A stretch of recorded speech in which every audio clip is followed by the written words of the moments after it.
ZTPMAG. I'm here with Dom from the Family Ruin. How you doing, Dom? I'm doing very well, thank you. How are you? Pretty good, pretty good. This show, you guys fucking killed it, man. Very much. I got your record from, and I just drew a blank. Your People. Yeah. From Johnny. Was it the stand? Yeah. Ebony. Yeah. That's her. Okay, yeah, I got it from Ebony, and I listened to it, and it was one of the first times I've gotten to review a CD so far ahead, and you guys blew me away. I put it on full blast headphones. I work at I'm a welder during the day, so I'm just working at a factory, and I pumped that, and I'm like, holy shit, that is badass. Thank you very much, man. That's awesome. Thank you. That's your first one? First album? Well, yeah, kind of.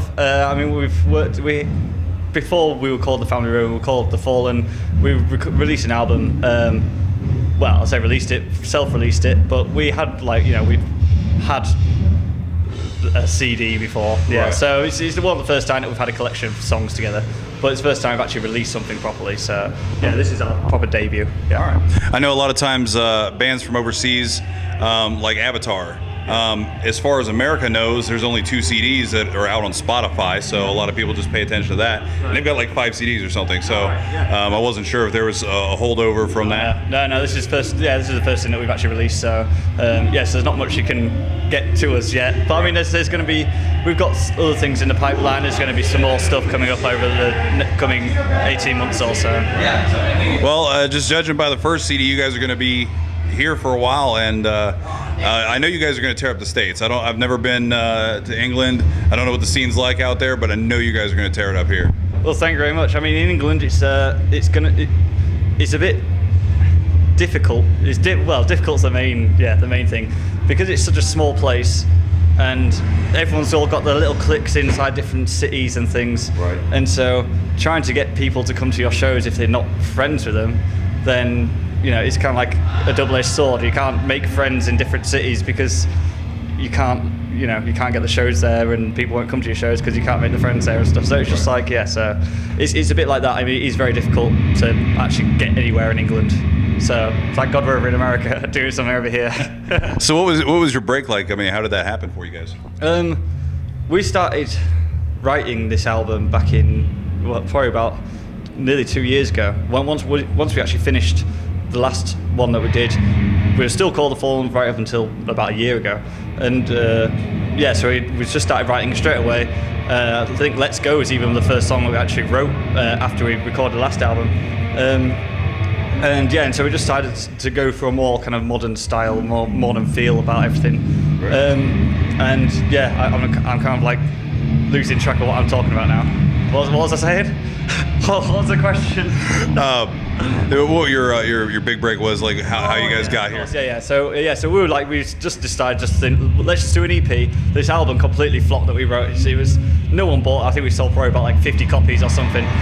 So it completely flopped. We went to the studio again, recorded like 5 or 6 songs which are on this album, and just at that same time, our producer was working with Ben Bruce on his solo record, so we were just like, we're getting nowhere here.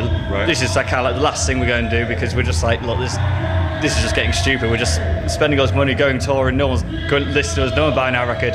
Right. So we'll just send it over to Ben, and he was like, you know what, I fucking love this. So and he was just like, I'm thinking about starting up a label. Right. You guys interested? And we're just like, you know what, we've got nothing else to lose. Let's just fucking go for it. And he was like, right, we'll get you over to America. We'll do all this. And so it was a very big leap of faith, because we didn't know what was going to happen at all. And luckily, it's going all right so far. I didn't give anybody the CD because I'm not allowed, and that kind of stuff is tracked.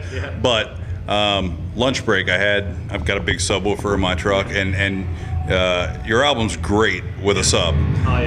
So I threw it on it, jacked it up, and we were listening to Trivia before, so I had all the guys headbanging. Hey, Johnny. And then your first song came on, and everybody was like, holy fuck, who the fuck are these guys? Can I have that CD? No, they're not even out yet. Buy it. Right, you gotta go buy it. The CD's not even out yet. You can't buy it yet. So actually, there was a couple people that did go out and buy it as soon as you guys, when was it, September? September 23rd. Yeah, the end of September. It was kind of a random day for that, wasn't it? Well, yeah, I mean, it was, I think it was actually even sooner.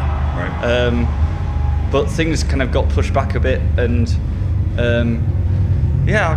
it's so weird. Like at the time, things seemed so ridiculously stressful, and you're thinking this album's never going to come out, this is never going to come off. We were just kind of like, we've signed this label to label, we're going to release this thing, we don't know what's actually going to happen because we never signed a contract before. Right. So everything's all a bit up in the air. We didn't really know what was going to happen.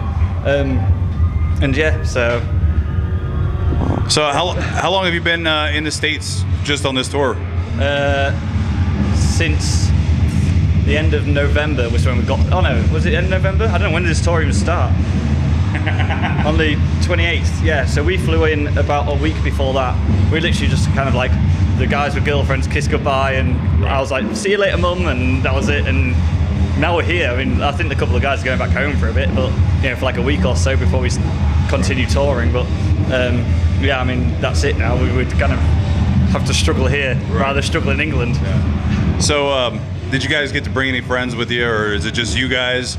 And are you just struggling to make it from show to show right now, or? Well, yeah, I mean, because luckily we've got like such an amazing team behind us, especially with like Kyle and Ben on the label, all the street start marketing, which is just like absolutely amazing, marketing company that we're working with. And there's loads of other people which are all behind the scenes, which are really helping us out.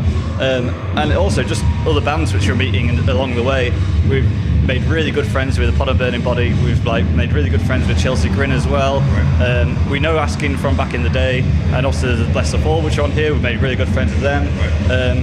Attila, we made friends with them. Our first show we did in Arizona. Our first show in the States, we played with Attila. And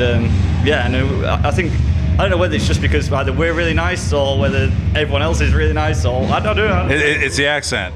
Maybe it's the accent. Yeah, maybe.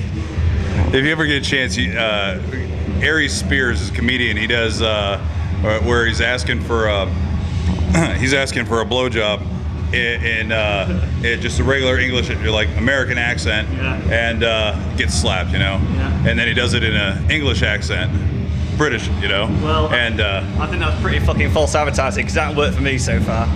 Jesus Christ. So, what do you guys have left on this tour? What are you guys doing after this?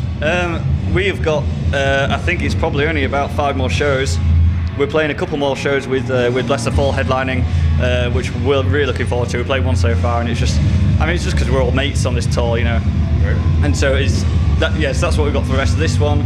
Beginning of next year, I think we've got a few more tours which are in the pipeline, which are yet to be announced and stuff. So I think we're kind of booked up until at least April, and then hopefully we'll getting onto the festivals and things. You got to come back for Rock on the Range. I know it's filling up quick. I've heard about Rock on the Range. Someone was telling us about that last night. It's the biggest festival like it in the States, as far as I'm concerned. And it's our Ohio festival, and we will fight to the death to say that it's the greatest. But huge bands on there. Amazing. If anyone from Rock on the Range is Right Arm Entertainment, that's you. Right Arm Entertainment. You want these guys. You want the Family Ruin because you want the Family Ruin. All right, a little technical difficulty there. I'm still here with Dom of the Family Ruin. We're back, and I've got like 6 matches on Tinder, which is fucking awesome.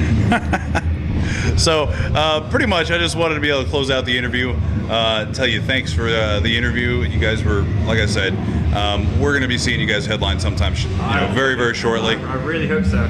So last question, if you could tour, or if you could open up for any American headliner right now, who would it be? I think our big dream would be to tour with Avenged Sevenfold. I mean, it's like they're kind of very close to our heart. Right. You can hear a lot of their influence on our album. Yep. And so that is literally. Before we came over here, Ben was saying, because Asking have done tours with them, and Ben was saying next time we're in California, let's go around to them Shadow Cells. We're like, fuck off, yes, of course, yeah, definitely. So yeah, hopefully that'll be the big dream. Well, I think you guys would do well. Like I said, American fans are going to eat you up. There's nothing but good things for you here. And with my English accent, hopefully a lot of girls are going to eat me up. So you heard that. All being well. I'll send them your way.